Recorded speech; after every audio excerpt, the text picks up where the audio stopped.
Hello and welcome to English 2. I'm your online teacher, Miss Bear. We have been looking at the text, A Genetics of Justice by Julia Alvarez. Today we will be taking a mid-unit assessment looking at the phrase or the sentence in the text, "No flies fly into a closed mouth." And so at the end of this unit, we are going to be relying on our reading and analysis to write a well-developed response to the prompt, how does the sentence, "No flies fly into a closed mouth," develop and refine one of Alvarez's ideas in A Genetics of Justice?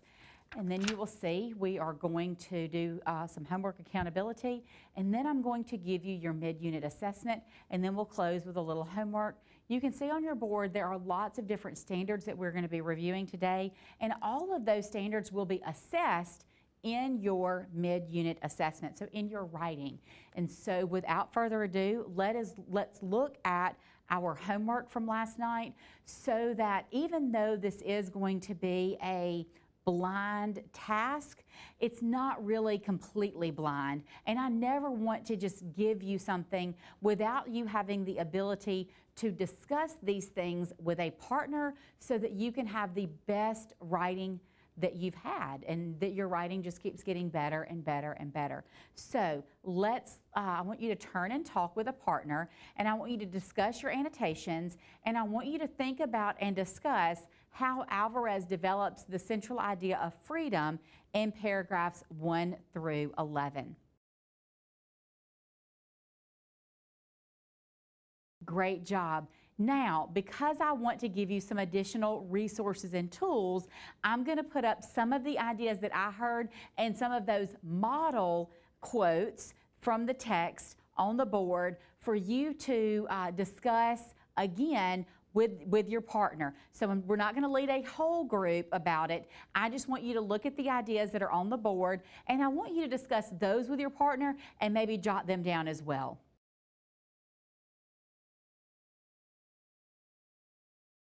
Great job. I loved listening to the groups or the partner groups talk about all of the different ways that this idea of freedom is being developed. And these ideas helped you with that as well. So I want to give you the remaining class time to work on your mid-unit assessment. You can see that task on your board. You are to compose a multi-paragraph response to the prompt. How does Alvarez develop claims she makes in paragraph 15?